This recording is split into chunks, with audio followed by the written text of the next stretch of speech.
Hi hello అందరికీ నమస్కారం. మీకు తెలుసా నవరాత్రుల్లో అత్యంత శక్తివంతమైన రోజు ఏది అని? 8వ రోజు మహా అష్టమి.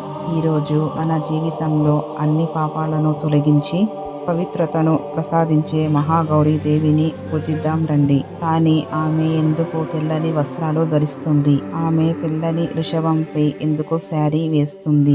ఈ వీడియో చూసిన తర్వాత మీ జీవితం మారిపోతుందని నేను గ్యారెంటీ ఇస్తున్నాను ఫ్రెండ్స్. చివరి వరకు తప్పకుండా చూడండి.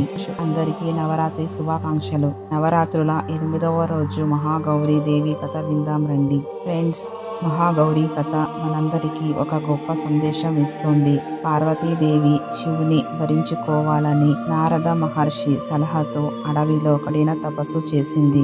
అనేక సంవత్సరాలు ఎండని, చలి, వర్షాలు, తుఫానులు తట్టుకుంటూ తపస్సు చేసింది. ఆలోచించండి ఫ్రెండ్స్, మనం కొద్దిసేపు ఎండలో నిలబడలేము, కానీ పార్వతీదేవి వేల సంవత్సరాలు తపస్సు చేసింది.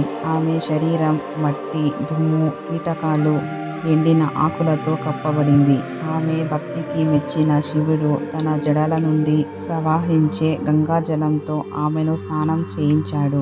ఆమె మల్లెపూలుగా, తెల్లగా, శుభ్రంగా మహాగౌరి రూపంలో ప్రత్యక్షమైంది. కాళరాత్రి రూపంలో రాక్షసులను సంహరించిన తర్వాత పార్వతీదేవి నల్లగా మారింది. శివుడు ఆమెను కాళీ అని ఎగతాళి చేశాడు. కోపగించిన పార్వతి మహాదేవుని తపస్సు చేసి మానస సరోవర నదిలో స్నానం చేసింది. ఆమె నల్లని చర్మం వేరుపడి కాశీకి రూపం దాల్చింది. పార్వతి తిరిగి తన తెల్లని వర్ణాన్ని పొంది మహాగౌరిగా ప్రసిద్ధి చెందింది. మహాగౌరీ దేవి రూపం చూస్తే మనసుకు ఎంత ప్రశాంతత కలుగుతుందో తెలుసా? తల్లి తెల్లని వస్త్రాలు ధరించి ఉంటుంది. 4 చేతులు కలిగి ఉంటుంది. త్రిశూలం, డమరుగం పెట్టుకొని మిగిలిన 2 చేతులతో అభయ వరద ముద్రలు చూపిస్తుంది. తెల్లని వృషభంపై శారీ వేస్తుంది. ఆమె తన ప్రకాశవంతమైన అందం, పవిత్రత మరియు ప్రశాంత స్వభావానికి ప్రసిద్ధి చెందింది.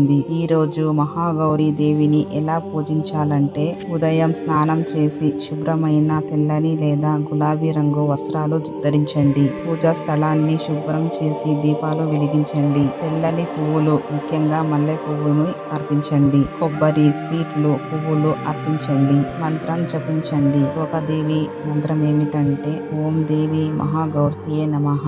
ఈ రోజు కన్యలు పూజ చేయడం చాలా విశేషం. 9 మంది బాలికలను దుర్గామాత స్వరూపంగా పూజించండి. ఆ మహాదేవి ఆశీర్వాదాలతో పూజిస్తే పాపాలు తొలగి శాంతితో ఆశీర్వదిస్తుంది. రాహుగ్రహ దోషాలు తొలగుతాయి. వైవాహిక జీవితంలో సుఖశాంతులు, అస్త్రాలు చక్రంతో సంబంధం కలిగి దైవిక జ్ఞానాన్ని ప్రసాదిస్తుంది. ఫ్రెండ్స్, మహాగౌరీ దేవి కథ మనకు చెప్పింది ఏమిటంటే, మన జీవితంలో ఎంత చీకటి ఉన్నా భక్తి మరియు సంకల్ప బలంతో మనం పవిత్రతను పొందగలము. ఆ పార్వతీదేవి లాగే మనం కూడా మన లక్ష్యాల కోసం కృషి చేయాలి. ఆమె తపస్సు, ఓర్పు, భక్తి మనసు స్ఫూర్తి. ఫ్రెండ్స్, ఈ వీడియో గనక మీకు నచ్చినట్లయితే వెంటనే షేర్ చేయండి. ముఖ్యంగా కామెంట్ లో జై మహాగౌరీ మాత అని టైప్ చేయండి. నేను ప్రతి కామెంట్ ను చదువుతాను. రేపు 9వ రోజు సిద్ధిరాత్రి దేవి గురించి అద్భుతమైన కథలో మళ్ళీ కలుద్దాం.